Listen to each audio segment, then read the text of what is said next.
All right, we're live. Okairi, welcome back to my channel, Made Between the Pages. My name is Taylor, and today I'm back with my co-hosts of Page Chewing, PL and Steve, for the last episode of Page Chewing in 2022. And today, our guest is none other than Travis Baldree. Welcome. Thank you so much for being on. Thank you so much for having me. Of course, we are so excited. And anyone who watches my channel knows I'm such a huge fan of Legends and Lattes. So we'll get to that momentarily. But before we start, would you mind telling anyone who's watching who you are, if they've been living under a rock and they don't know, and how you found yourself with us today? Well, my name is Travis Baldree. I am a full-time audiobook narrator. I've been doing that for, COVID has made time very elastic, but it feels like I've been doing it full-time for 3 or 4 years. Before that, I spent a couple of decades making video games like Torchlight and Torchlight 2, ran video game studios, and then took a hard right and decided to narrate for a living, which I love a lot. Now, I guess I'm also an author. I wrote the book Legends and Lattes last year for National Novel Writing Month and self-pubbed it because I thought it would be fun and that maybe that would pay for my cover art. And now I'm sitting here and everything has gone in very unexpectedly. Well, we're delighted that it is where it is. I know from my part, I happened to see your cover art on Twitter. You had posted it. And it, from my memory, at least the way things went down, is that cover art took off and you had like a huge influx of interest for this book you were marketing. And if I remember correctly, the next tweet from you was, this is a lot more than I expected. I have a newsletter now, I think. So, you know, the interest in this cozy fantasy, you know, that you had introduced to the world kind of took off from the start. And for me, at least in my sphere, it was the first cozy fantasy I saw really do that. So I'm curious, from your perspective, what inspired you to go that route? Why the cozy fantasy? So, as a narrator, I read a lot of action adventure stuff, usually with like a dude protagonist, roughly 20 years of age, probably slightly snarky. Maybe there's also a snarky sidekick, and I don't know, battling gods and saving the world. And that stuff is all super fun, and I really enjoy it. But I read a lot of it. And I was joking around in my Discord where I work live, and I said, what I really wish I had to read right now is a Hallmark movie set in the Forgotten Realms.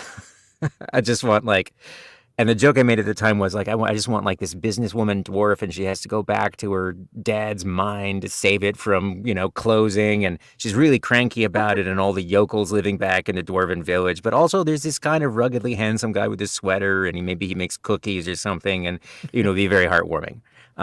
So that's obviously not exactly what I wrote, but I had this, not in a wink idea. And that was probably a I would couple read of that, by the way. months. Yeah, now I got to go back to the well. That was a couple months before National Novel Writing Month. And a co-narrator of mine, who's a good friend, convinced me to do National Novel Writing Month again. I've tried a bunch of times in the past, and I always tapped out in the middle in the boggy mess that I made. And we both decided to do it, and we were National Novel Writing buddies. And at the time, I thought, well, I guess I'll do this thing that sounds really good to me right now. This kind of, it's the height of COVID. I haven't been to a coffee shop and seen somebody's face in ages. It just sounded nice. It was what I wanted to read at the time. And I guess it just turned out that other people were also wanting to read something like that too. I feel like those things have existed before all over the place, but this one happened to come out at a time where everybody was sort of fatigued and, Zoom meetinged and, isolationed out, and the world was just always seemed to be hanging fire, and something comforting seemed like the order of business. Yeah. I can attest to that, as I don't know if you can tell from my shelves behind me. Surprise! I also read the same kind of stuff that you do. Lots of high stakes, saving the world, and it was actually really nice to pick up this book and know that wasn't going to happen. I was like, oh, there's not going to be any world-ending catastrophe. It was a comfort. I found myself watching a lot of like Studio Ghibli movies in the last year, like because they have that same sort of like peaceful vibe, also, and a lot of focus on food. Hmm. But you know, they're just like Hmm.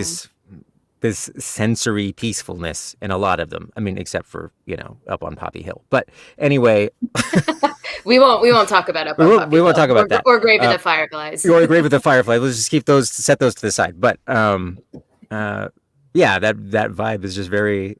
And again, they have lots of fantasy elements that I like, but I feel good after I watch them. Yeah, a man after my own heart. I live in Japan, and my husband and I watch Ghibli all the time. So I don't know how. This is the first time Ghibli's come up in a chat, so I don't know how my co-hosts feel about those. But the cozy vibe is on point, as you just mentioned. Yeah.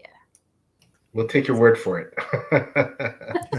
I got to get you guys to watch it. How am I your Yeah, friend? you kind of gotta that's you sneak them in with well, what are the best ones to sneak people in on if they're not ready for the cozy vibes? It's probably got to be Princess Howl Mononoke. or Princess Mononoke, maybe. It's kind of a good Yeah. way to sneak people in. Um, and then you transition to Howl and Ariete Yeah. and All that stuff. everything else. Yeah, for sure. One of my favorite things in the book, for me personally, that I connect to, just while we're on the subjects of Legends and Lattes specifically, I own a small business with my husband. It is he's a chef here, and so in our spare time, we decided to try an experiment of opening a small little restaurant. It's a fried chicken shop, and when I say in our spare time, I mean we had other jobs, and then we decided to see how this would work on our days off. And let me tell you, if you've never owned a small business, it is work, my friends. And I saw in this book, like Viv is the name of the orc, and she does market research to find out where she's going to set up her coffee shop. It's slipped in there, in a fantasy setting. Also, the menu she has at the beginning doesn't stick. She has to change it little by little because her ideas don't actually translate to the real world. And as someone who has had that experience, has changed the menu on the dot in the way that she does in this book as well, I was like, I know Travis has owned a small business at some point in his life if all these little details are in there. So from me personally, this is a very one-side, question from me specifically, but I was curious if those details came from a life experience or they just kind of flowed naturally with the story. So I've never owned or started a restaurant. I've started several companies and gone through the painful bumps and bruises of starting a company, and I think a lot of the experiences are universal. They just get adapted to whatever the specifics of the job are. Nothing ever goes the way you expect. There's always this adaptation. Finding people that you can work with is always a big deal. It's always terrifying that somebody's not going to want what you're doing or not interested in what you're doing. There's just all these little fears and dramas and stresses to it. That are not, they're kind of mundane dramas and stresses, but they feel pretty important at the time. So, one way or another, those ended up in there. Also, I spent a staggering amount of time in like some very specific coffee shops, talking to the owners and hearing about how those experiences happened for them and what their specific challenges were. And it's hard not to absorb those.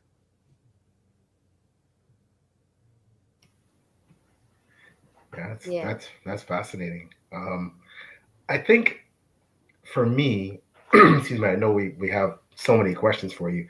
I think for me, that one of the things that I think a lot of people want to know, I certainly do, is this journey that you've been on that just seems so fantastic, and congratulations on all the success. Like how you came from, okay, well, I'll enter this contest and I'll write a book, and and then suddenly it starts off as self-published. You somewhere along the line get an agent perhaps, or you had one, and then you end up traditionally publishing, getting a book deal, and then suddenly, and not suddenly, but I mean, obviously you're in it, then you're a New York Times best-selling author. Like, how did all this happen? So after writing it, I like to learn stuff. I like to know how to do things. obviously I've done different kinds of jobs a lot, and I'm a serial hobbyist. And I work with authors all the time that are all indie published for the most part. I work with tons of indies. Will Wight's probably the best known of them. He's like, he's a great guy. His family's amazing. They're just lovely to work with. I wanted to see what they went through, and I had a book. So I bartered with another author that I work with, who is also an editor, and I narrated one of her books in exchange for an edit. And we did it slowly over the course of December. And I commissioned some art. I got a lot of experience doing that from games, so no problem commissioning art. And went ahead and I learned, vellum and the ebook layout and the print layout, and had fun doing all the stuff, getting my print proofs. And I also made one decision that ended up being really important in retrospect that was offhand at the time. So for anybody who doesn't know, most indie authors just publish through Amazon. And most people only buy an ebook, and you can put up a paperback for people to get, but most people don't buy them. It's usually like 1% of their sales, maybe, because people just get the ebook, and that's it.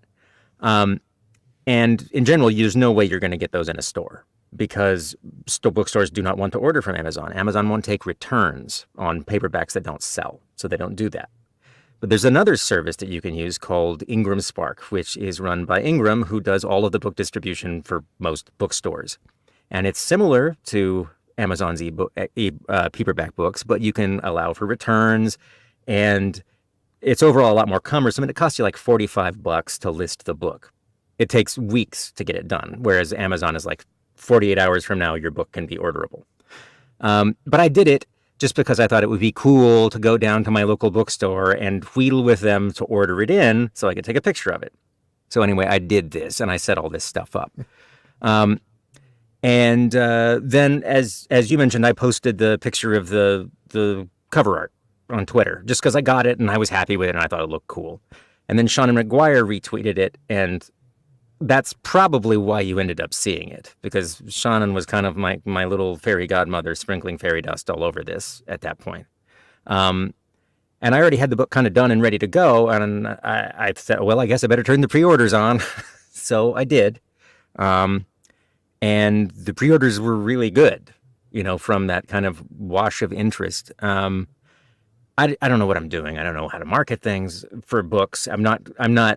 I don't know where the surface area for any of that is or what to do. And then it goes on sale, and it also does really well. And it starts to spread kind of organically. And then it started showing up in a few indie bookstores because I had set up this paperback orderability that bookshops would actually use.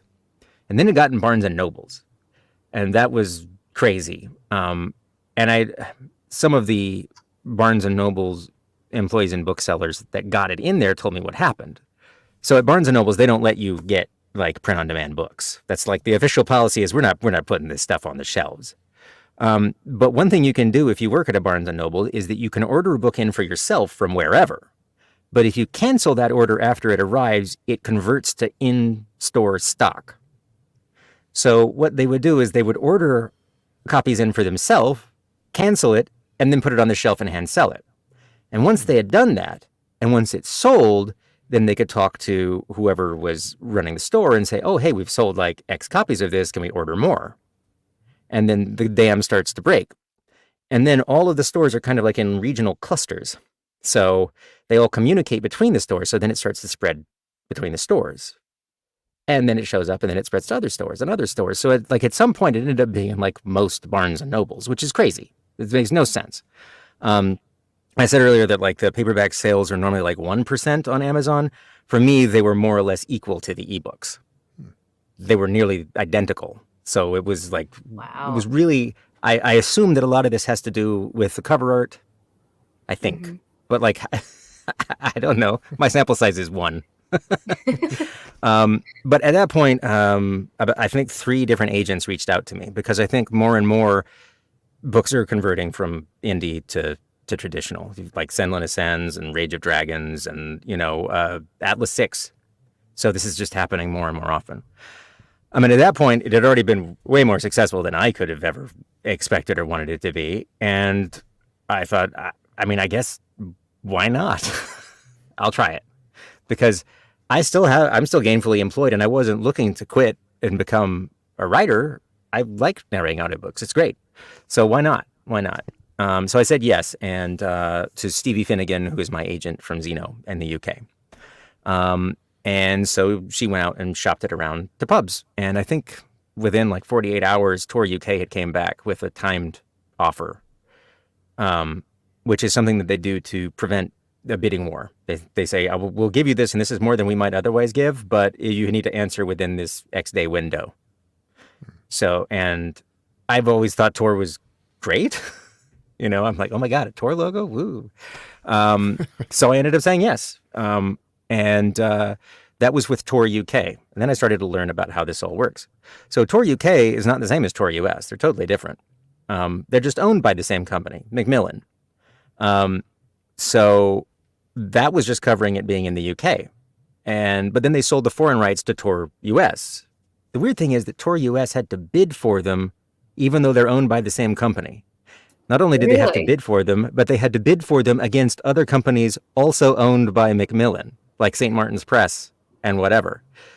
I still don't understand how this actually functions, like in any sort of real way. It seems crazy to me, but that's how it works. So then it was just kind of like a sort of a very fast conversion to paperback. This is much shorter than the normal lead time for paperback. So it took longer to do the paperwork to finalize the agreement than it did to write, edit, and publish the self-pub. So that finished up, I think, like June 1st or something like that. And then it was just kind of a mad dash to get everything ready to launch it in November again as a paperback. So the audiobook and the ebook, I kind of like passed ownership to them. We took down the paperback and then was just trying to get a new one going. So I think I sold like 16,000 indie paperbacks, pretty evenly split between Amazon and stores, which is kind of my understanding is kind of a lot. Incredible. That's incredible. It's a lot. I can tell you as an indie author that it's a lot. But we've definitely done more than that in paperbacks now. I don't know how that's. I can tell you what numbers I got because that's my numbers. And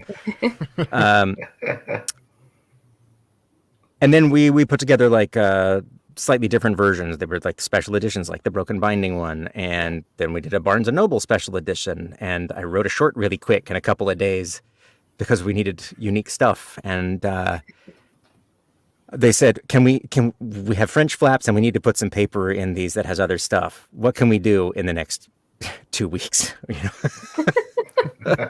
So I put together a map and we did some French flap designs, and I made like Viv's journal pages and we put those in there too. It was kind of just a really weird whirlwind. But through it all, it's also been really nice, because the response has been so nice. And I think some of that's probably because of the kind of book it is. It's a book about people being nice and competent. Somebody called it competence porn. It's just like people just doing things and they're being adults about it and figuring out how to do it. Awesome. And it's very satisfying because they just do it. Right. So when people respond, it's usually because of those things. And so the responses are just always nice. And I started getting fan art, piles of fan art, and it's really great. And then tattoos.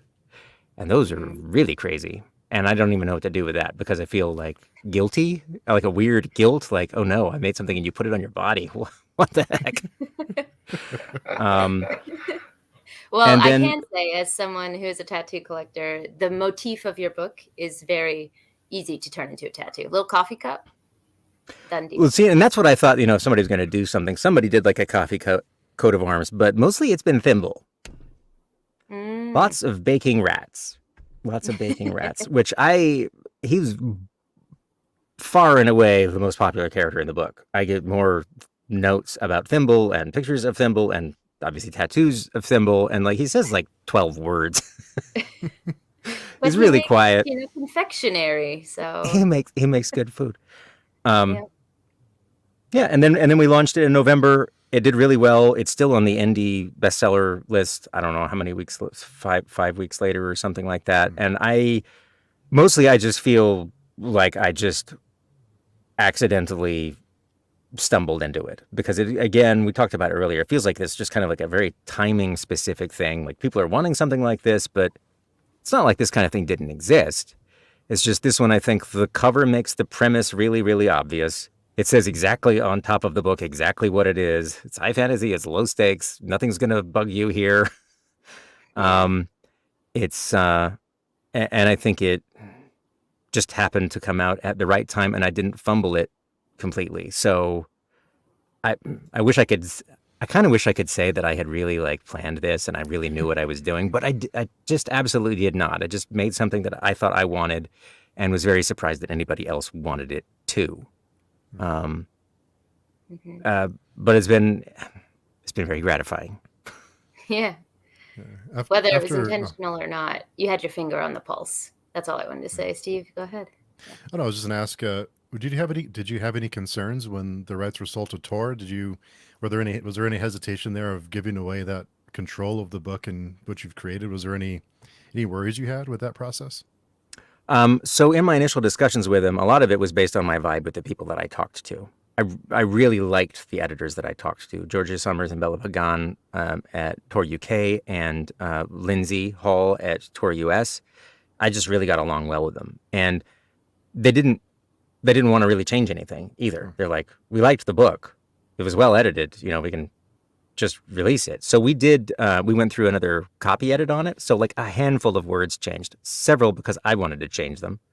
And it was like copy edited for Tor House style, but there wasn't a situation where I'm like, oh, this book has promise and we want to change all these things that are important to you. It was like, we like this book, we just want to release it, which didn't feel scary to me.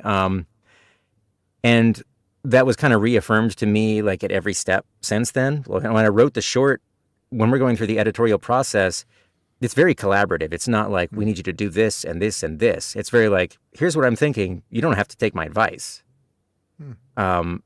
So, and the same thing happened for the second book. I've just really liked working with them, and I haven't regretted it. It's been really cool. And there's things that you get as part of doing TradPub that you just can't get as an indie, like translations. I feel like there's going to be like 10 languages so far that it's getting translated in. I would never do that. I would never get a foreign rights agent and do that. But to have it done is pretty amazing. And I for the first time, I flew somewhere. I was in the Boston airport, and I saw copies of my book in a Hudson News, and I just went up and signed them. I didn't ask anybody. I was just way too terrified. I just stealth signed them. If they said no, I would probably have cried. But it was the coolest thing. And that's another experience that I probably just would never have had. Clearly, I never would have had. The fact that it's a New York Times thing is, again, I have difficulty processing this. It doesn't make any sense to me at all. But again, it's another thing that would never have happened. So I've had nothing but positive experiences as a result of it. And I kind of got to do both. I sort of got the best of both worlds. I got to do it indie, and it was fun. And then I got to do the other side of things, and it was also fun. It's a little different, and the timelines are different, but the experience has been great. And I get to work with other people who care about books and care about releasing books, and it's just been universally positive.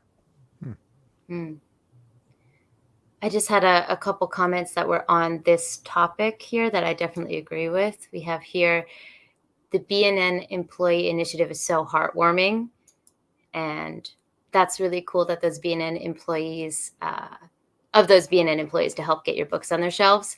And I definitely agree with this. It sounds not only like your timing was perfect, but everyone kind of worked together to make this happen. Everybody else got out and pushed and is the one that made anything happen. People on TikTok, YouTube, Instagram. There were so many people who like shared the book with other people. None of this would have happened without them. I also did a very small like signing tour before I signed with Tor, because BNN folks reached out to me and said, "Hey, you're in Washington. Do you want to come by and sign some books? We'll order a bunch in and we'll do it." It was crazy. Why not? It was just, sure, that sounds great. I'm in Candyland. This sounds great. Yeah. At every step where something cool has happened, it's almost always been somebody else really pushing to make it happen. You know, from Shannon sharing the book and then reading it later when it came out and saying nice stuff about it and pointing people to it. Then on my birthday, she said, you know, we should get this up into the top 100. So she just pumped it for a day to get it into the top 100 on Amazon just because it was my birthday. Wow. People just did nice things that I didn't have anything to do with. And it's really, I don't know, I feel very humbled, and I don't know, it's like those comments said, it's super heartwarming. Definitely is for me. Yeah. Yeah. I have Sure. to say, from my perspective, it's nice to hear of that kind of collaboration happening in traditional publishing as well, because something that, you know, Steve and PL have really introduced me to through being on Page Doing is the world of indie and self-pub. I was new to it about 2 years ago. And Page Doing has had a lot of indie and self-pub authors on it. And the mentality of if one person rises, we all rise is very prevalent in most of the indie world.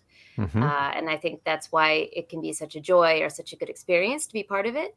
And it's really nice to hear that, you know, Sean, and people who are traditionally published have that mentality as well, because I think it's easy to see that as, you know, kind of the crabs in the bucket. You know, if you're looking Yeah. from the outside, it kind of looks like that, you know.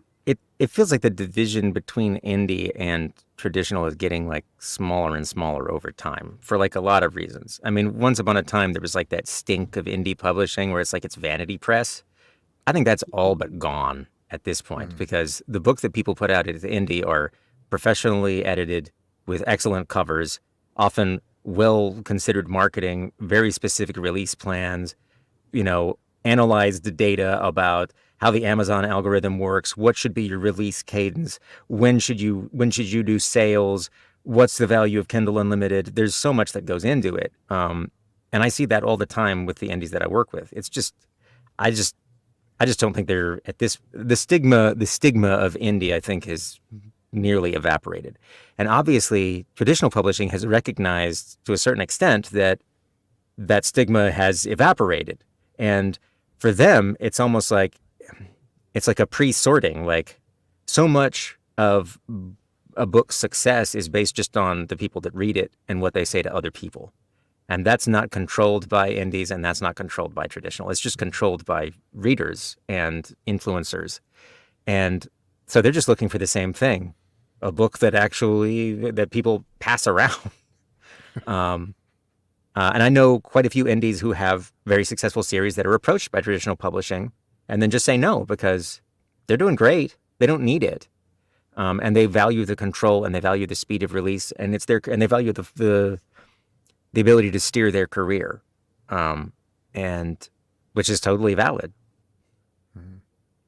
That's great. And, you know, thank you so much, Travis, for, you know, in the vein of your book itself, some positive, great news about Barnes and Nobles. You know, we won't get into that, but we all know the Barnes and Nobles has been trashed recently for a few things that have been going on. But hey, Barnes and Nobles employees really helped bolster your career. You know, so and remember, there's people behind the machine. There's people. There's the machine, and then there's just people who were down there selling books, probably not being paid that great, that just care about books and care about readers and care about getting things into the hands of people that want to read them. And they're the same people that might be working at an indie bookstore. A lot of them are going to move back and forth between them. It's just people out there. It's just about people, not so much about the store. That's just the edifice that this stuff is happening in. Because there was tons of people in indie bookstores that did the same thing. It's just more surprising when it's Barnes and Noble. And if you say it, people are like, what? Because the fact that it penetrated that firewall of corporateness is a little weird. But also a credit, you know, you're a very humble guy, but a credit too that you wrote an outstanding book. And yes, you know, you can say about catching lightning in a bottle at the same time, but you obviously wrote a book that really resonated with people. That was fantastic. And, you know, kudos to you for doing it. You're living the dream. So, you know, big applause to you, my friend. Thank you. It feels really, really odd. Unbelievably odd. I still don't really think of myself as a writer. I'm trying really hard. Now that there's a second book, I feel like slightly less of an imposter. I've managed to do it a second time, which was hard. Everybody told me that the second book was hard, but I didn't realize how hard. It's really hard. From PL. Yeah, I've heard that really from hard. PL. Yeah. It's really hard. Yeah. Yeah. And there's a variety of reasons too. I threw away 3 different versions of the second book before I got one that stuck. I was panicking increasingly with each one that I trashed. Because I was sure I knew what I was going to do. I was positive. So the second book was going to be a cozy mystery set in the same city as Legends Lattes. It was going to have different main characters. It's basically, like Fantasy Murder, She Wrote, right? Which it was going to have to do with the magical college. We were going to learn a bit about how the magical system worked. You were going to learn about the madrigal and like her influence over the city. It was also about books and a bookstore, and I had it all outlined. I had like a 10,000 word outline. I knew everything that was going to happen, and I got about 30,000 words into writing, and I was like, I hate it. I hate it so much. Because it all felt very mechanical, like getting this person here to do this thing. And, I don't know if it was over planning. I don't know if I just didn't understand the heart of the book. But then I was just in a panic and tossed it and then started over. And I kept trying to salvage and figure out what it was that I should write. And it was difficult for a couple of reasons. One, I think it was just, it's hard to do a second book, period. But the other part of it was that I hadn't expected anybody to read or care about the first book, and I wrote it in isolation. It didn't matter what anybody thought of it while I was writing it. And so as I'm writing it, I'm thinking, well, it has to kind of fit in with the other book, but it doesn't have coffee. Are people going to be mad? It doesn't have, it doesn't have this. It's not about renovating a shop. Are people going to be mad? It's not, what element, who am I going to disappoint? And just the fact that there was an audience for it at all was a little, it was like being a deer in the headlights. But I had a really tough time separating out. So I felt bad while I was writing it, but it was really hard to separate it if I felt bad because there was something fundamentally wrong with the story, or if I felt bad because I was worried about that. And it took me 3 tries to separate the two and understand which feeling was which. It was just very nauseous for weeks and weeks and weeks. And it finally, when I caught the tail of the thing that I actually wrote, it became apparent what it was. It was like, okay, you know what? I actually understand why this is working and why I want to write it. And that feeling is very different from the still abject terror I have that people aren't going to like what I wrote. But on the front of the book, I understand why I wrote it and I did it. And my heart will be in my throat when it comes out, and I'll feel really sick, before you read it jitters, but that's a different feeling. And now I know what that is, at least. Forward motion. At least I learned something. Well, I have to say, making a book about books is a good move. You're not going to disappoint anyone with that one. We love books about books. So the second book is a prequel. It's set about 20 years before the first book, and it's about Viv when she's younger, and she's still all in on adventuring, and she gets wounded and sidelined in this crappy beach town, and she befriends the really foul-mouthed owner of failing bookstore, and she's sort of stuck there.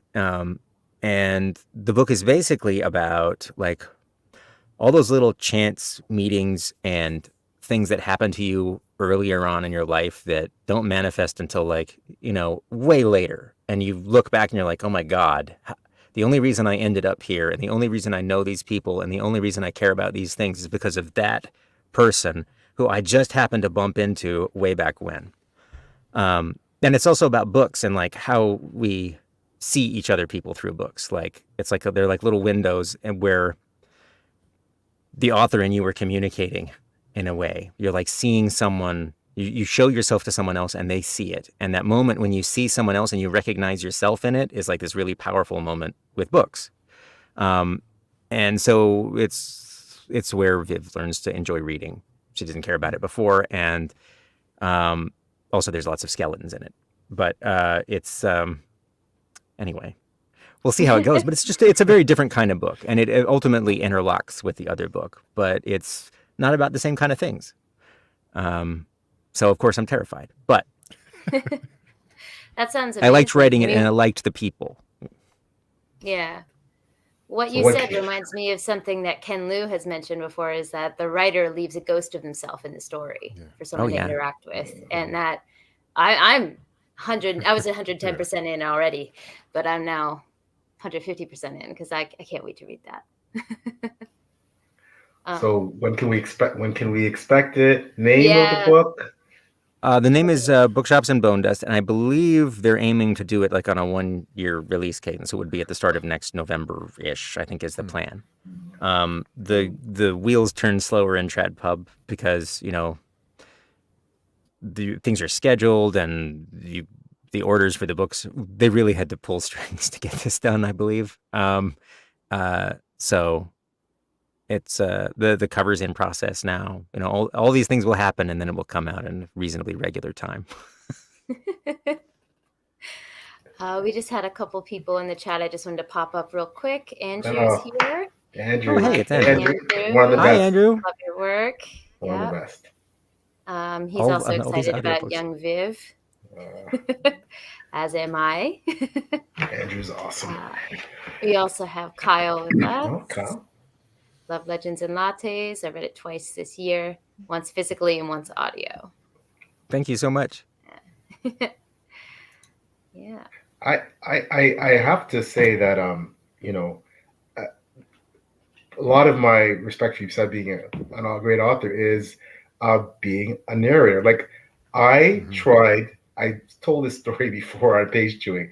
I had to do a clip for a podcast I was going on of my own book, and I fumbled over a paragraph 15 times, butchered it. This is something I wrote, right? Like I'm sitting, and when I was doing my own audiobook and working with the audiobook narrators, I just gained so much respect for them being able to do that, because you're not just talking, you're not just reading, you're acting, you're playing a character, multiple characters. There's all the intonation, and there's like, how do you do that, and how did you get started with being an audiobook narrator? So I'll do the get started first because that's easier. I used to read to my kids all the time, really liked doing it, loved doing the voices, all this stuff. They grew out of needing it. And I stumbled across ACX, which is a service that Amazon runs, which allows authors to put up their books for narration and for narrators to audition for them and then ultimately facilitate the publishing of those to Audible. So it just makes it accessible to indies. And I happen to have equipment for recording VO because was a game developer and had gotten that equipment for recording VO, so I could do it from home without having to go into a studio. And so I started doing it, and it turned out I really liked it. So I just kept doing it on the side for fun for years. And then I think the first thing that I did that like got real traction was Will Wight's Cradle series. So I just hitched myself to his wagon, but dragging along in his wake. But I absolutely loved those books. So that's kind of how I got started. And eventually at some point I made games for a long time, and the wheels started to like leave the ground on the audiobooks, and it was like, you know what, I really could just switch to doing this and I could just do it. And I could not release games and stress out and work insane hours. And the tone is just book people are cool people. So working in the sphere of books is just like it's a really great place to be. As far as doing the craft of it, I mean, it's like anything else. There's, a lot of iterative work that goes into just getting good at it. It's just practicing doing it. But I mean, in essence, it's about extracting what the author's trying to say and making sure that you get that across. You make sure that when somebody listens to it, they're getting what the author intended, or at least that's what most people do. And there's lots of components to that. There's obviously the dialogue and the character, and making that sound natural and effortless is a specific kind of skill. But the narrative narration is a different kind of skill. You'll also discuss. So a lot of people try and hire voice actors who do like game VO or commercial VO to read an audiobook. And you can almost always tell because they're not used to doing narrative, because it's a very different skill than dialogue or like announcement. So they tend to have everything kind of feels like it's always at max level, and there's not this elasticity to the narrative. To me, like the narrative, all the stuff in between the dialogue is kind of like the soundtrack.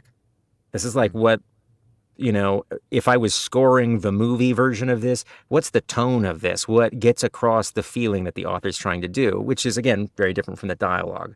And so effortlessly moving between those two things, I think, is what makes audiobooks work well. Because you're constantly just mainlining the tone of the book in a way that makes it come to life for you. And you don't have to do this extra work of interpreting it in your brain because it's been pre-interpreted for you. Some people don't like that because they're like, well, maybe they wouldn't interpret it exactly the way I would. And again, for a narrator, I think the challenge is you trying to give them what the author wanted, and that's the best you can do. What habits do you have, or what kind of how do you prepare when you're about to narrate an audiobook? Do you have something for your voice or for your throat, or what are some things that you do to make sure that you can maintain your pitch and everything on your voice? So I'm the worst. Steve is practicing with the short stories, right? So he's trying to get those insider tips. Well, I've read a few short stories. I try and be under 1,000 words, and it takes me a good 3 or 4 hours to get through them. So, yeah. So I have very little prep. My voice already sounds like it was dragged behind something. So I generally just go. I worried about it more earlier on, but at a certain point, there's just a comfort level you get with your voice and what it sounds like that you're just fine. I think female narrators often have to do a little bit more prep because their voice perceptibly changes more over the course of the day. Like when you wake up and your vocal cords are relaxed, there's a bigger difference in how you sound. So often, I think they'll have to warm up to make sure that the tension in their throat is closer to how it's going to be after they've worked for a while, so that there's not a bigger swing. For somebody like me, I just sound like trash anyway, so it's fine. You just leave it. Most of the prep I do is just going to be script prep, which for me is really streamlined at this point. I read a lot of books, so it's mostly, and I also read a lot of fantasy. So usually that involves getting a PDF, probably converting it to a Word doc, pulling it into Word, doing a spell check so it finds all the weird words they made up. So I have a big list of all the stuff I need to ask them how they actually want me to pronounce, and quickly identifying the characters throughout, searching for tags about accents or brogues or whatever else, and doing a quick skim read so that I make sure I understand who the characters are and nobody shows up Irish on page 583 after I've already voiced God knows how many hours of dialogue for them. So I don't have to redo anything. And then depending on the author, there's a certain amount of work that's just like, some authors are like really particular, like this guy is played by Robert Downey Jr. in the movie, and that is the tone I want for him. And others are like, I don't care. So you kind of get what information you can get, and then you just go. As far as if you're doing your short and you want advice about how to get your speed up, if you're just recording it open, like without using something like punch and roll, that's going to increase your time and also your edit time afterward. So most professional narrators at this point use a system called punch and roll, which is included in most DAWs at this point, where if you mess up, you can move the audio playhead back to right before you messed up, and then you press a specific button and it will give you a little pre-roll of however many seconds you specify. And then when you start talking, it'll just softly blend it in. So when you're done, it's just a continuous piece of audio that's actually ostensibly correct. And you don't have to go and edit out all the times you messed up or anything else or stitch it together. I don't know if you're working that way or not, but you can save yourself an enormous amount of time if you do. Yeah, I've tried to get into Appleton, but I haven't spent enough time to kind of, learn how to use it very well. Yeah, a lot of narrators use Reaper or Studio One, which are both really affordable, easy peasy DAWs. I use Adobe Audition because I'm a nerd and I have a subscription to Adobe for all this other junk. And but yeah, it's remarkably accessible now. You're in a safe space for nerds. I think it's pretty clear. We're all in this Definitely, together at this definitely. point. I think that The amount of goes without saying. Yeah. Yeah, the pretty amount of well. time we spend doing this stuff for literal zero pay, I think we're pretty Yep. safely in that world. I did want to pop this question up from Andrew, and feel free to dodge it, if you'd like. But he says, without naming names, do you have any author horror stories where they were so hard to work with?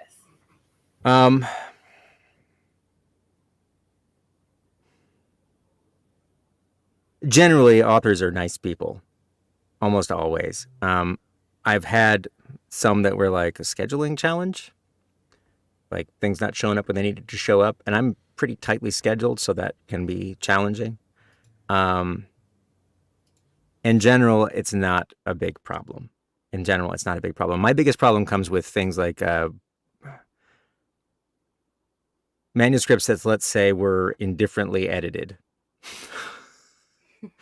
Because the amount of on-the-fly surgery you have to do to fix those can be a challenge.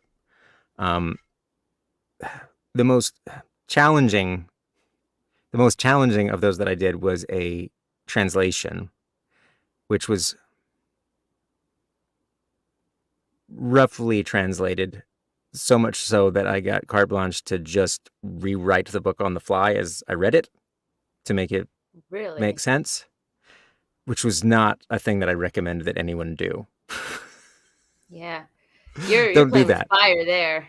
Don't do that. Yeah. It's hard. Ultimately, I think the audio product was better. It would have sounded very strange if I had read it as is, but it's not.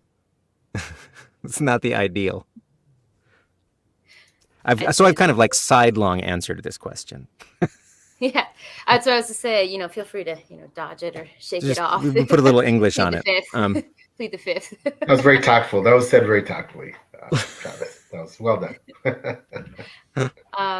At the risk of going back just a couple topics, Paramita had an amazing question that I'm really curious about. When you were talking about the titles of your books, she pointed out there's some alliteration there. Legends and Lattes, Bookshops and Bone Dust. Please share your thought process behind these lovely semi-alliterative titles. Excellent question. Excellent. Yeah, she kills I feel like every time. I feel like I'm locked into the alliteration now. After the first book, I feel like it has to be maintained as going forward. For the first book, I just had the title first. It was literally just the first thing I had. After the idea that I wanted to do this, a Hallmark movie, fantasy novel, Legends and Lattes was just the first thing I had because I knew it was going to be about a coffee shop, and it just seemed like this is the obvious way to go. I've bound up the idea of the book here. You're going to get that it's fantasy. You're going to get that it's about a coffee shop, and you're going to get that the tone is going to be somewhat light, and we're set. And the next thing I wrote was the blurb, and then an outline. So I wish I could say there was a lot more thought that went into it than that, but mostly I liked the way it sounded. I thought it was catchy, and I think it got everything, maybe not everything, but a lot of what you needed to know about the book packed into it. The other second book that was going to exist, what I was going to write, was called Murders and Magestones. So clearly the alliteration is definitely going to continue to be in effect. It's easy to remember. I think it's a good marketing. Yeah. I agree. Mm-hmm. It should have been a Court of Thorns and Lattes or something. It feels like we have these waves of like naming. That's the blank of blank and blank, the blank of blank and blank. I don't know if you want to merge with the fairy smut market, but we got a little bit spicier. Yeah. The really spicy version is coming up. Yeah. You can do a collab with Sarah J. Maas, and I want to see that title.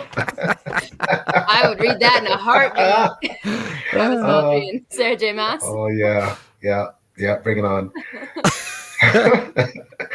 So tell me something. So obviously you're experienced audiobook narrator, and now you're soon, as you continue to write books, are going to be experienced author. Do you think one is going to be harder than the other as both these careers go kind of parallel? Narration is infinitely easier. So and I think it always will be, because somebody else already did most of the hard work. I think I've said before, it's like they baked the cake and all I got to do is put some icing on it, and it's very schedulable. Like if I've got a book, I know how long it's going to take me to do it. I know how long it's going to take to narrate. It's not that big of a deal. And when I'm done, I dust off my hands and I move on to the next one and I'm happy. Books are a lot more fraught. You think you know what you're going to do. The rubber hits the road and you're like, oops, I guess not. And you predict how long it's going to take. And then you discover, you know what? No, I guess I'm going to need another couple weeks. And oh no, there's a fundamental problem that I didn't see. And now I've got to go back and fix it. They're riskier for you, like personally, because you're putting a ghost of yourself in there. Like you said, there's a lot more of you in it than there is in an audiobook. And so if people don't like it, you got more personal exposure, I think. So while I do like it, I can't imagine being able to produce at the level that a lot of indie authors produce personally, because struggling to find the heart of a story and something that I personally relate to, that I can wrap the rest of the story around, is like a lot of work. And it's not like plannable work. If you try and force it, it just goes very wrong, which is, at least that's been my experience so far. So the challenge for me right now is mostly like rearranging my life to allow both. So I tend to be scheduled very far out for audiobooks. I'm scheduled to like 2026 or something. So wow. Wow. It's like 240 books or something on my schedule. So there's a lot of books, because largely this is because of series. So especially in the genres that I narrate, fantasy and like game lit and progression fantasy. And also there's been kind of like this new push to convert Royal Road web serials into books, where they're taking books that already have millions of words and they're lopping them up into really substantial books and releasing them extremely fast. Like, okay, we're going to do 12 volumes of a book that's 22 hours per volume. When can you do those? It does not take very long before having a few parallel series like that consumes a vast quantity of your calendar. But I already had this kind of pinned in and set, and then the book came out and it was like, oh, I need to write another one. Because I'm contractually obliged, and also I need to support this, and I'm interested in doing it. I like it. So now a lot of it is trying to figure out what the new sea level is for audiobooks versus writing, and trying to sort that out on my schedule without blowing my life to bits, trying to do too much at the same time. And ideally I will find that comfortable balance where it's like, I've got the right amount of time to write, and here's how much I will probably write a year. And then the rest of the time I'm narrating, which I love. Do you have an agent for the books that you narrate to, or do you filter that out by yourself? No, there's really not a lot of need for an agent in the audiobook realm, because the authors just come to you. You've become known for doing it, and people are like, hey, will you narrate my book? And I'll say, yes, as long as you're fine with the time that I have available to narrate it. Right, as long as you're fine in 3 years. Yeah, it's fine in 3 years. And some of that is because certain small publishers and authors get slots. They're like, I know I'm going to have about 70% of the books on my schedule have not been written. So it's more like a pre-booking of time. Like, I know this series is going to be 6 volumes long, and I've written 1, and I'm going to have 5 more. So let's plan ahead so that I don't get locked out and I can't get them released on time. It's more of like an administrative nightmare than an actual work nightmare. So just before we move on far from this, I just saw this comment and I had to put it up. My fairy husband drinks lattes. Sounds like a great novel. It's the collab we've all been waiting for. My extremely sexy fairy husband. Right, we got to put something sexy in there. He's got to be wearing a tutu. He's got to be wearing a tutu. Tutu. Chris also called us out. Travis wins the award for having a better setup than the YouTubers, and he's right.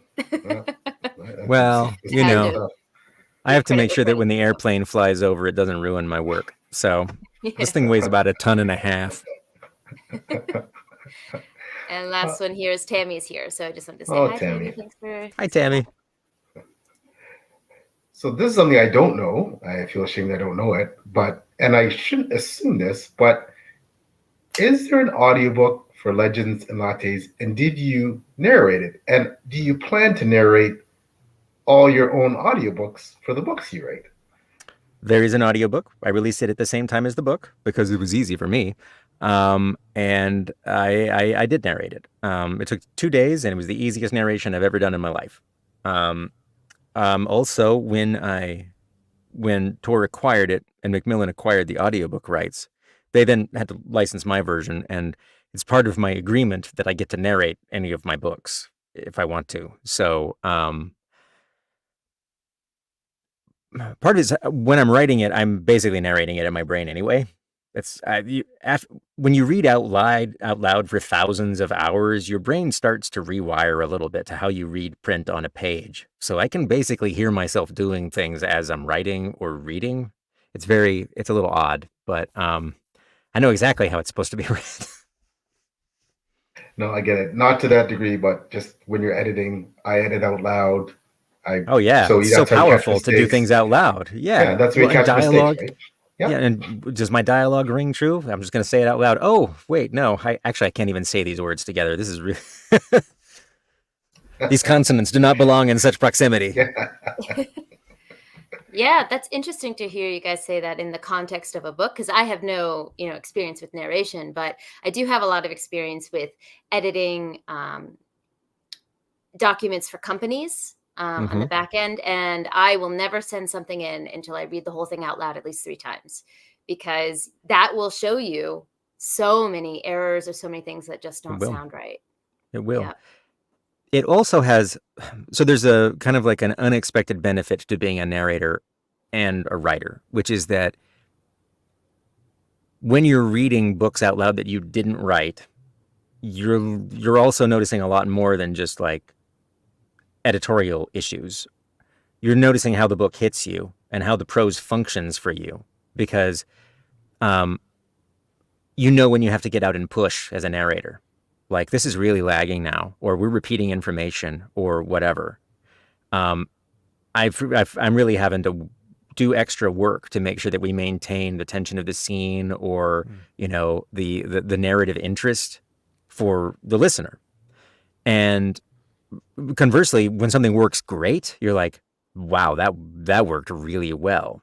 So it's kind of almost like going to a writing workshop where people are reading their stuff out loud, and you're learning a lot for yourself in the reading of those. And the quality doesn't matter. It can be a great book. It could be a terrible book. There's lessons to be learned in all of them. And you're basically doing that on a tight loop every day, all the time, for years. And I know that this has influenced a lot about the way that I write. It's like having this amazing ongoing lesson that you get as a narrator, for the same reason that you can find mistakes in your own work when you're reading out loud or someone else's work. Editorially, you're learning all these other tiny lessons that are incredibly useful, and that shape how, or at the very least, they shape your taste for how you're going to write. You're like, it's really clear what I like now in prose, and it's really clear what I don't. So I include the stuff I like, and I get rid of the stuff I don't.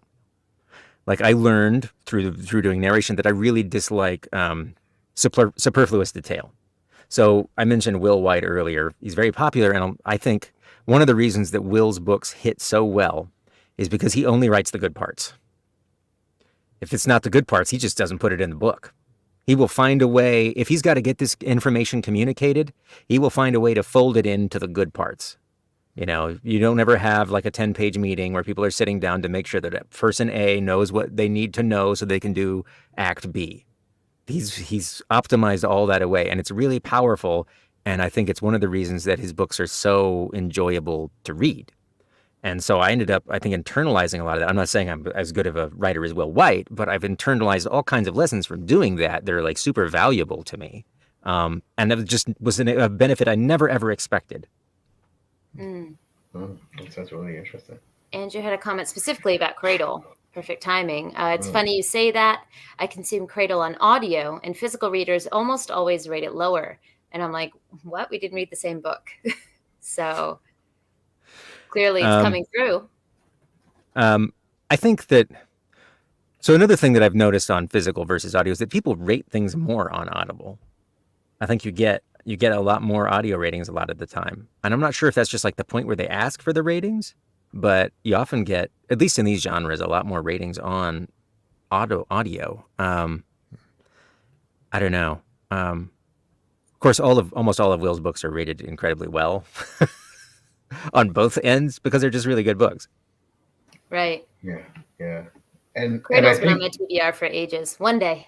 It's really good. Here's my advice for you on Cradle. You must read the first 3 books. So Cradle is a lot of it's a lot about the group of people that gets assembled. Will make some really amazingly great characters, but you start with 1, and then you get the second one like kind of toward the end of the first book, and then the third one shows up partway through the second book, and until you get to like 3 and you've got enough of the critical mass of people, you just don't know what you're in for. And about the middle of book 3, the pedal goes down and it never comes back up. And it's one of the only series I've ever read where every book is better than the previous book. And it just escalates in awesomeness as it goes. The other really cool thing about it is that also, unlike a lot of other books, it expands the world, it expands the cast, but it doesn't bog down.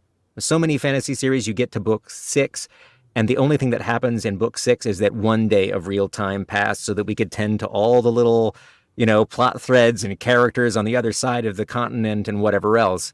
But Will has managed to make it just as propulsive in book 10 as it was in book 2, and which I think is a real feat. I'm just on the Will fan club here. I'll let him know that he needs to pay me for this, further endorsement after the podcast. We're gonna have to have him on here so that we can. You really should. Will is awesome. We were talking the other day, had a little kind of a state of the podcast kind of thing. He was one of our names on the top of the list. So Will is a fabulous person. Yeah, we're probably going to reach out to him and say, "Hey, Travis said." Travis said only terrible things. And would you like to come on and refute them?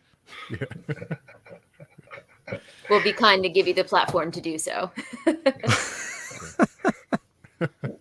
Travis, what do you think what can you attribute to the explosion of audiobooks in general? Like, I've looked at a lot of data, and some of the research I've done has to do with people who now because of certain challenges they consume audio better as well, or maybe they actually can't consume written form, maybe they're visually impaired, etc. But what do you think is the reason for this explosion of popularity of audiobooks in the last I'd say 5 to 7 years? I going back 7 years, audiobooks weren't that much of a thing, and now it's very pervasive.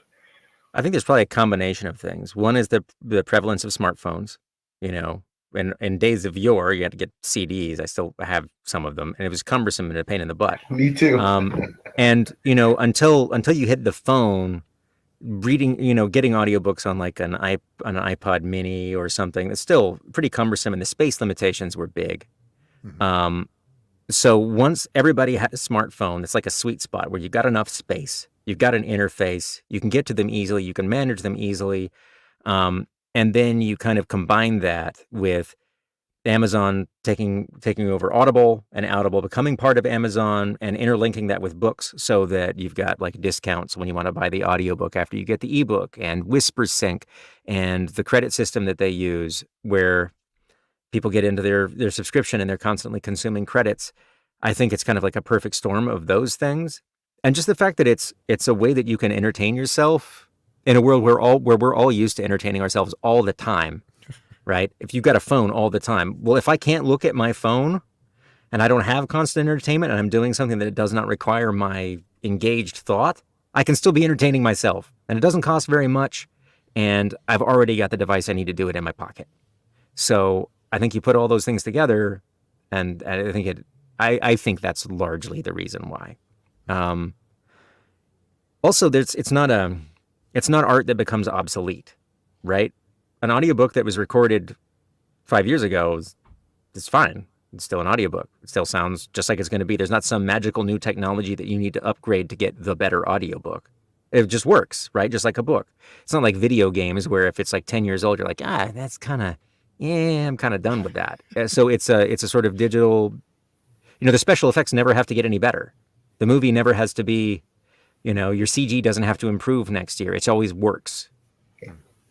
I'm holding up for the original Tecmo Bowl. That was the best video games ever. I know I'm old, but yeah, man, Tecmo Bowl Jackson used to run over people like there was no tomorrow. So going way back there, P.O. Yeah.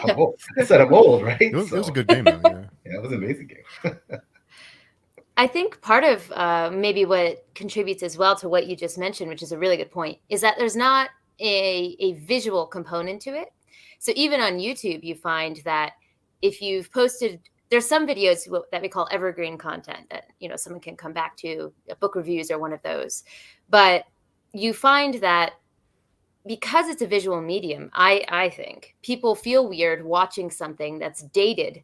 My favorite books of 2020 in 2022, people just don't engage with visual content in that way. It's dated in a very specific way. So I think you make a really good point with that. I'd never thought of it that way before with audiobooks. Like we have books on tape that when I was a kid, I never returned to the library, so they're going to come get me now. But I still have some books on tape that I found. I don't have a tape player anymore, but they're there. Yep. Yeah, I've got stacks of books on CDs, and I don't know if there's a CD player in this house. When was the last time I put a CD in anything? Woof. Yeah. My mom still has an 8-track tape, and it works. It works. An 8-track tape player, and the tapes still work. And the tapes, I mean, they probably would blow up if you ran them more than once, but it still works. They exist, right? They exist. This might be another hot take. Andrew's full of them today, but thoughts on AI narrators? Great question, Andrew. That's a hot topic right now. AI everything. AI writers, AI art. Clearly not a fan of AI narration. So one, I think AI narration is basically inferior. A lot of times when people are trying to automate away stuff, they're trying to do something that's at least of the same quality or more consistently better, right? AI narration is not as good as a normal human. And I don't think anybody expects it to be for quite a few years.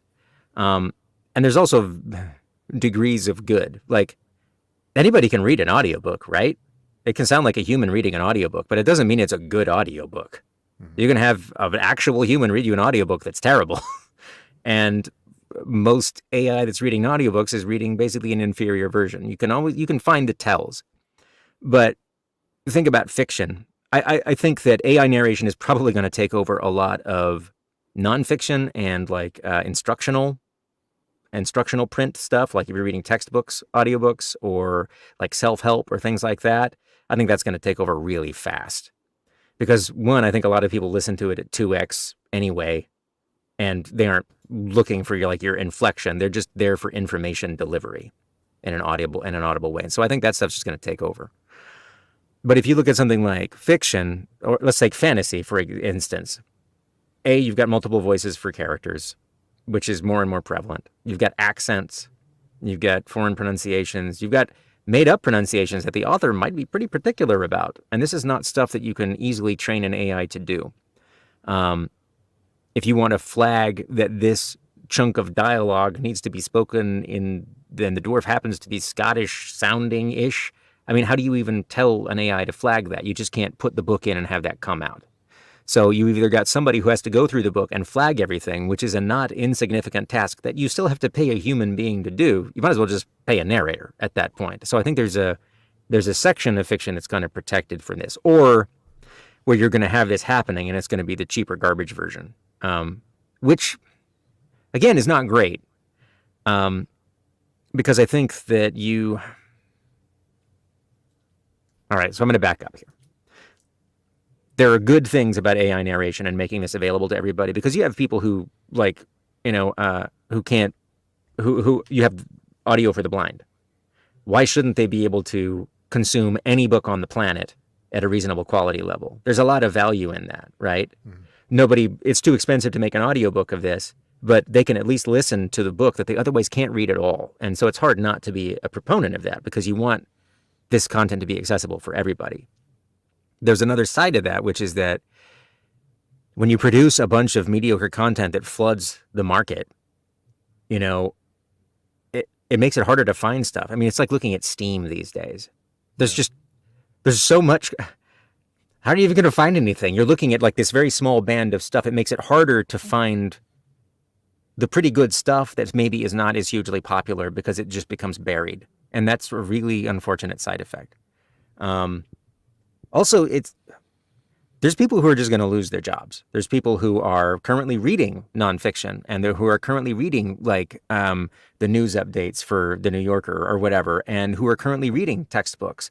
And people are just going to stop paying them to do it, which sucks. And a lot of counter arguments to that will be like, well, that's just the way automation works. What about all the people who were, shoeing horses? But again, cars move a lot faster than horses, and you can objectively say that getting a car from point A to point B, functionally, it works better. But AI narration, again, is not. It's like, yes, we have a crappier, inferior version of this, and you're probably going to pay about a similar amount as a consumer to get it. You didn't get anything improved at all. We just moved money from artists working on this to probably some tech bros. So I'm not so hot about that. I could probably talk about this a lot, and I'm trying not to do it in like a really, really like annoyed, like pay artists to do their work thing, because I really do think that we should pay artists and that art is important. And I don't want it to be, I don't want it to be commodified in that way. And again, to have people, I want people removing the boring crap from our lives, not removing the artistry. Please aim your tech cannon at stuff that nobody wants to do and that doesn't enrich other humans. Make robot vacuums. Nobody actually wants to do that job. Don't make robot artists. People, that's part of the human experience. We don't need to automate that away. Well, it's scary too, because the more people use AI, the better it gets, and then it drives out everyone. So it just keeps getting better and better, and before you know it, it's Skynet. So be careful. And unless you're replacing that with like a universal basic income so people can just survive, you're just moving the money to people who didn't probably need it from people who probably did. Artists are notoriously underpaid, which is, pay artists. Pay your artists, please. Yeah. Buy real art from real artists. They need it. They deserve it. And it makes life better for everybody.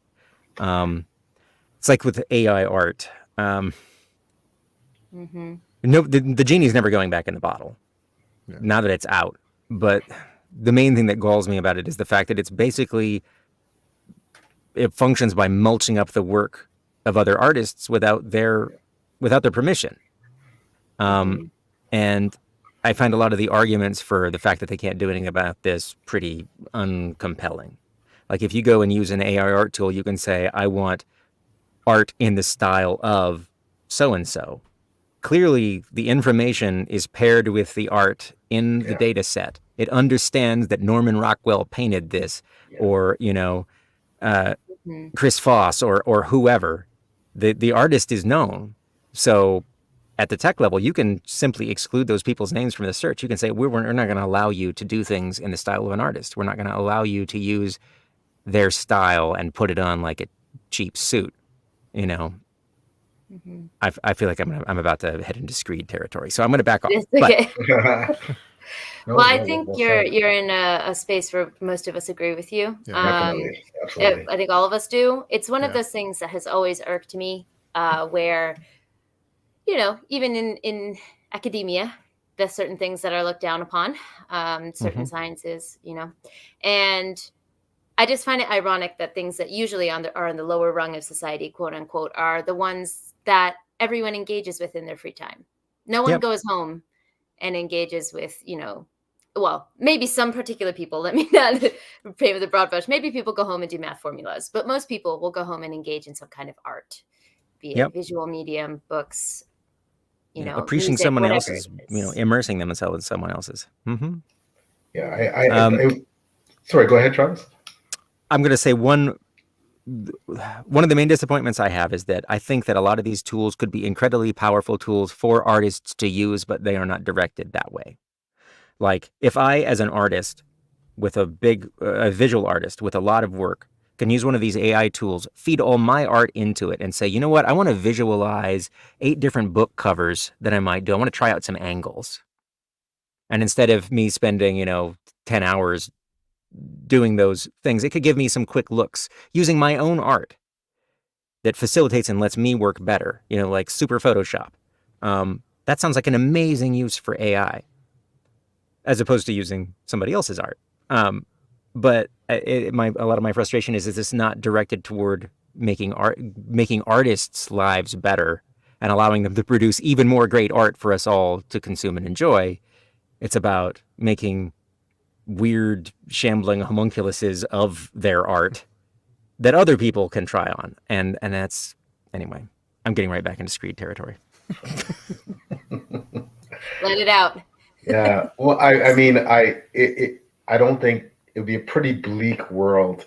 I mean, can you envision a world where AI does all the cover, writes speculative fiction, writes fiction?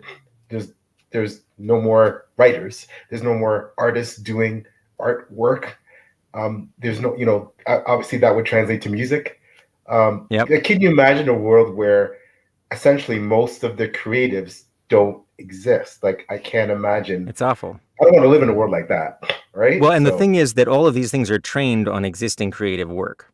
And as that creative work becomes more and more supplanted with creative work that's just derivative of other creative work, that's just AI-generated creative work, it's going to start to eat itself. It can only make derivative work of something that's already derivative, infinite derivatives with no creative injection that just get more and more bland. What happens when AI art can only be trained on other AI art instead of actual legitimate, inspired creative art? It's only got glue to work with at that point. It's just, I hate to imagine a future where we get to the point where so little creative art is publicly shown that that a lot of what we get is just this gross soup of previously regenerated stuff. It's a very fair point. I think most people would agree with you, at least in this community. Yeah. But I know time goes very quickly. So before we finish up, I have been tracking some comments. And if PL and Steve don't mind if I bring it back to Legends and Lattes just to close this out, because Sure. I've seen quite a few really good comments Absolutely. specifically about the book. And if we go all the way back here, Paramita always with her amazing questions. In the very beginning, she had a fantastic question about your choice of character for Legends and Lattes. Our Tolkien-esque view of orcs is intrinsically evil.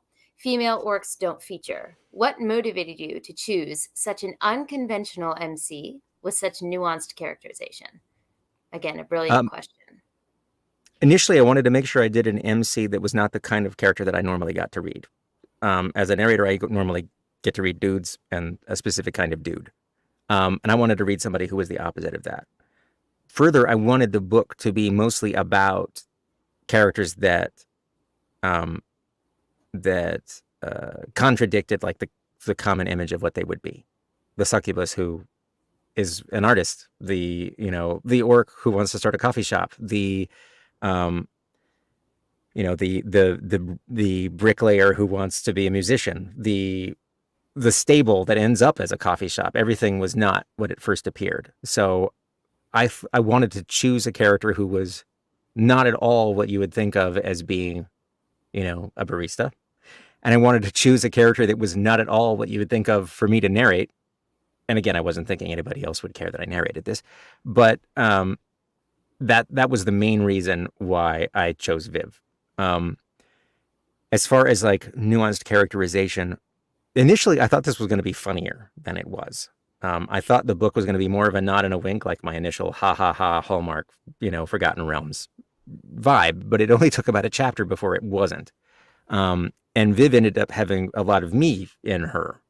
So Viv is somebody in her 40s who stops doing a job that she has done her entire life, totally switches to a different industry, moves to a new city, and discovers a community of people that she didn't know that she needed, and that she fit in with. I am a person who did the same job until their 40s, switched to another industry, found a whole community of people that I didn't expect were there and that I fit in with unexpectedly. So there was a lot of like, for me, it was very relatable stuff.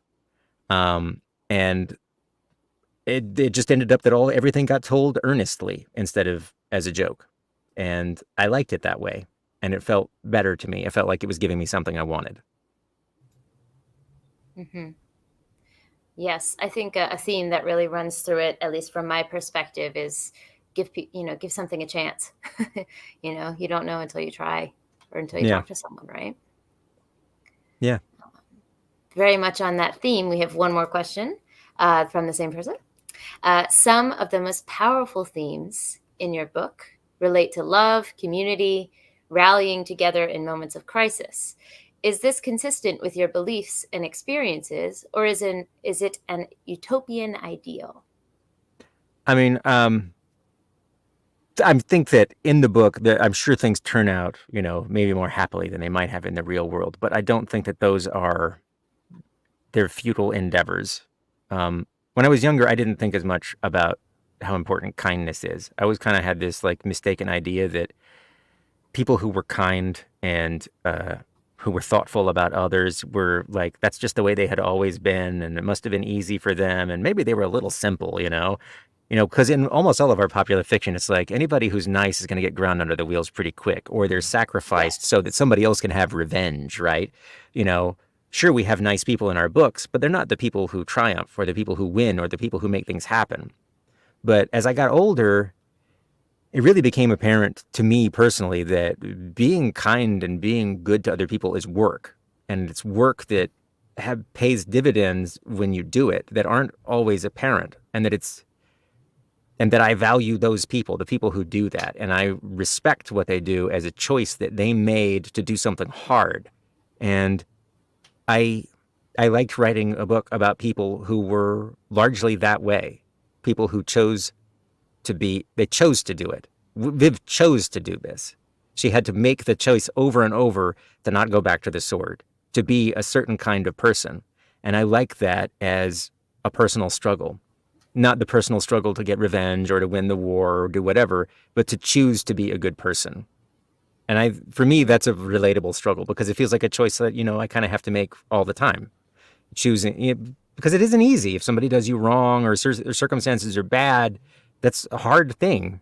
It's not like it's a mundane hard thing, so people don't talk about it very much, and they certainly don't glorify it in fiction. But I think it's like, it's worth having represented in fiction.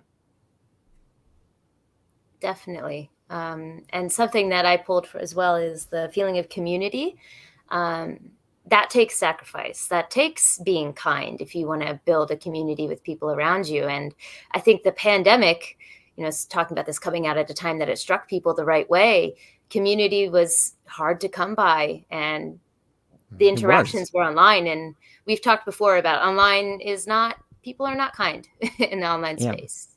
And I think a lot of us tried with Zoom for a while I feel like a lot of people went through these waves of like Zoom, like get-togethers and stuff, trying to replicate that feeling of community. And it's not the same. It's not the same. And I think people did that because they felt the lack. Yeah. I love that point though. Kindness is a choice. You nailed that. Yeah. Keep that in my mind. Little pocket of my brain for the future. We had one more that I had in the backlog, which is from Tammy. A totally unserious question, so please feel free to skip. I think it's serious though. But what baked goods almost but did not make the cut onto Thimble's menu? What were some of the ones I thought about? I was gonna do. Well, this isn't a baked good, but there was going to be a mocha because chocolate showed up and it was like, why is there not a mocha on this menu? And it just like, Right. I didn't have the rest of the narrative beat to go along with it. I thought about scones. I'm a really big scone fan. So I was thinking about scones. And I was largely thinking about scones. I really like scones. I thought about something like vaguely donutty, but it felt like too close to the cinnamon roll. And Cookies. There were, ginger cookies were one of the things I thought about. I can just sit here and think about baked goods now, but Yeah. Yeah. Yeah. That actually kind of leads into a question that I had menu connected, because coffee is a world unto its own. There are people who just live and breathe different types of coffee, and I have dabbled, but truly just pinky toe level of dabble. So I was curious, with your choice to make coffee like the thing, the bean water in this book. Are you a coffee aficionado? Is this something that you delve into in your life? I love coffee.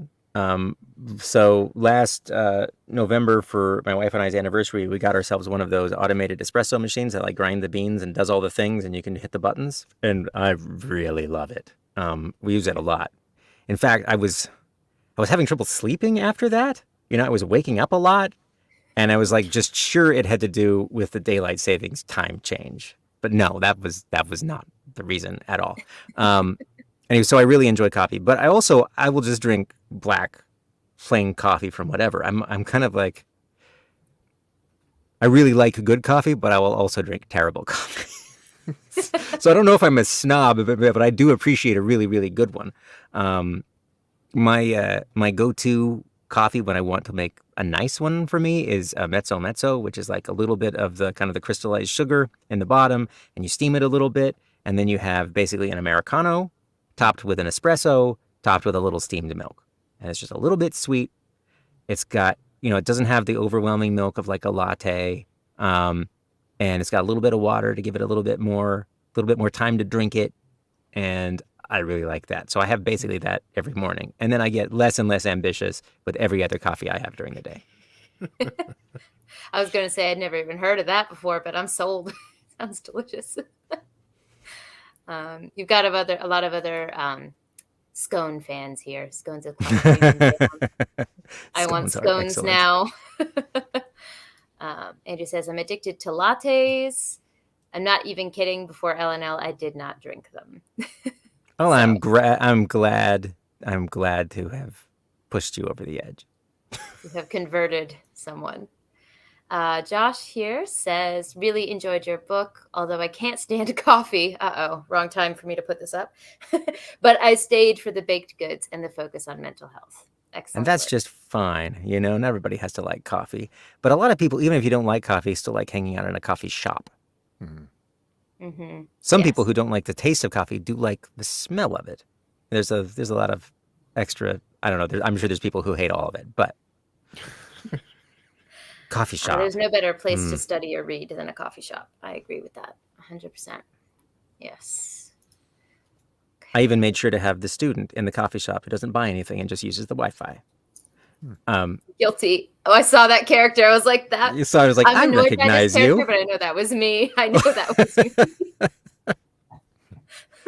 the shop owner probably was just as annoyed as I am reading about this right now. So, 100%. I just wanted to ask PL and Steve, are you guys coffee fans? I realized I never asked you. Yes. Before. Yes. Just a blanket yes. I'm not a snob, but I enjoy good coffee. I only drink coffee. I like certain types of coffee, but I'm not a regular coffee drinker. Because I work shift work, I need coffee at certain times, but I'm very sensitive to it for some reason. That, like, if I have friends that they can drink coffee like right before bed and they sleep, sound like a baby. I would be up all night.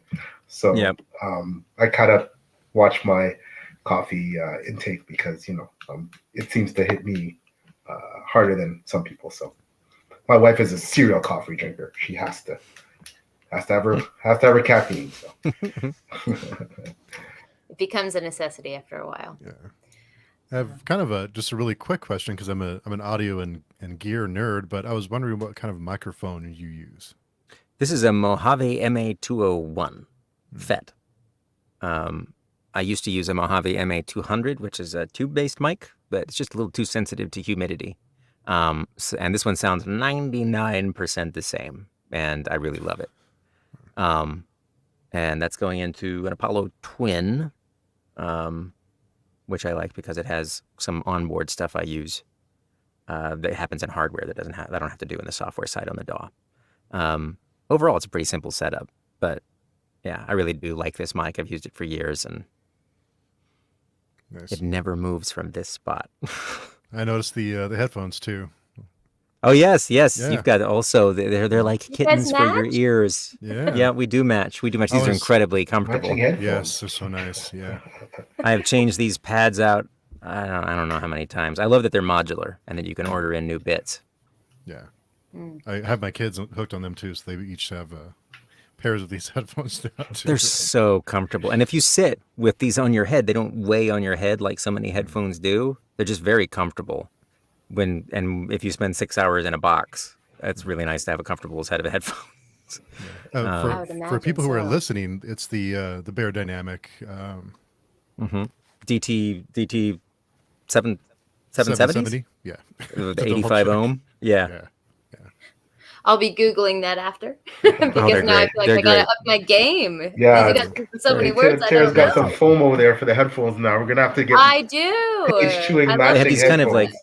like these sort of like satiny pads. I don't know what the actual material Yeah. is on the ear cups, and that's pretty great. Yeah. It's pretty great. And it covers your ear. It goes around your ear, so it's not like on your ear. So it's nice and comfortable, and you forget that they're on for a while. Yeah, which is really important for narration. You don't want the bleed, so it keeps the sound inside. You know, if you got the over ears. Yeah, they're fabulous. Yeah.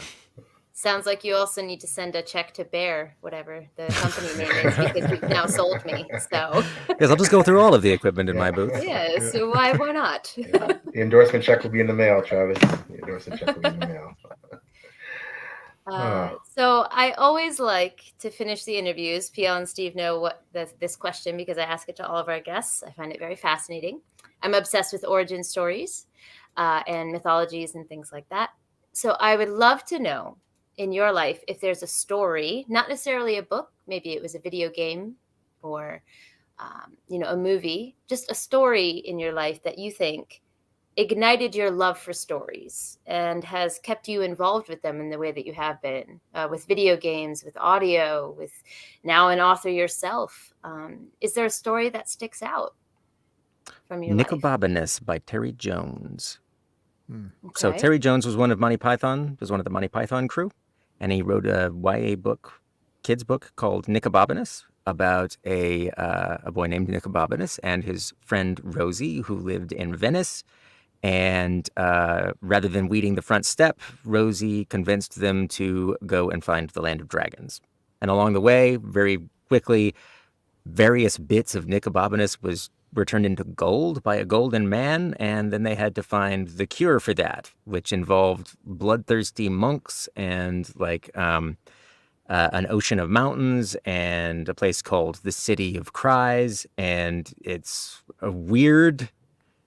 really weird. It's funny. It's strange. I've always loved it. I own a copy of it. It's an amazing book. I believe it was my 5th grade teacher read it out loud to us, and I've been taken with it ever since. I've never nobody heard has of ever it. heard of it. No, Nobody has never. ever heard of it. But now you'll look it up.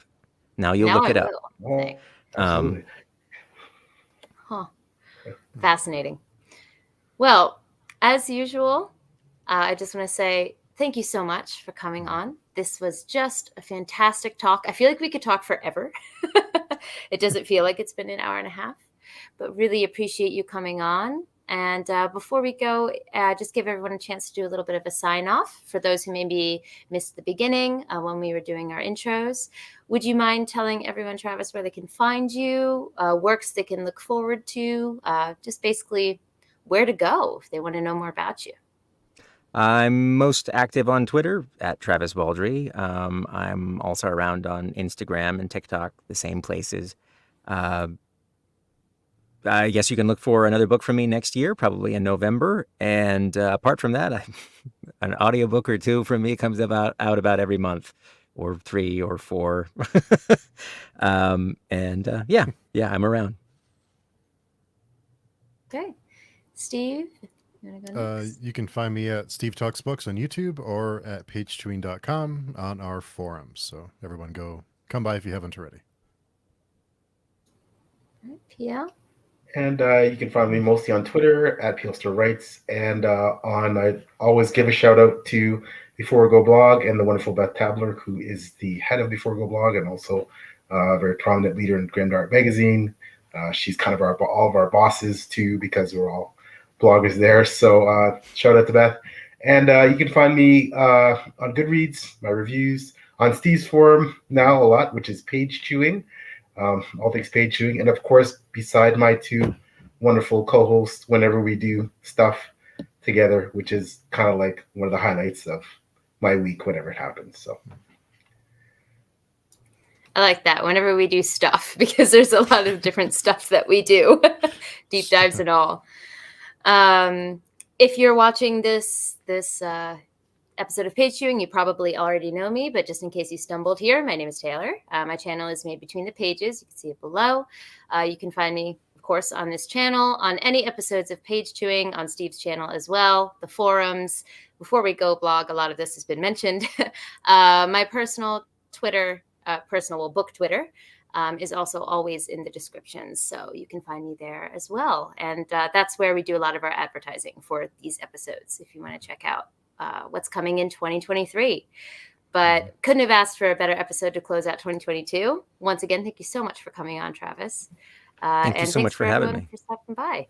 Yeah, of course. Thank you, Travis. It's And, amazing. You should be. I know you probably don't feel yourself responsible for this, but you've basically been on the avant-garde of the new cozy fantasy movement. So I mean, bravo! You started a trend, I think, and it seems like it's right now it's an enduring one. So congratulations on all the success, and can't wait to read more of your works, and hope we get to chat to you again soon. Thank you so much. Yeah. Thanks everyone for coming by in the chat. We appreciate it. And we'll see you on the next episode. Bye guys. See you.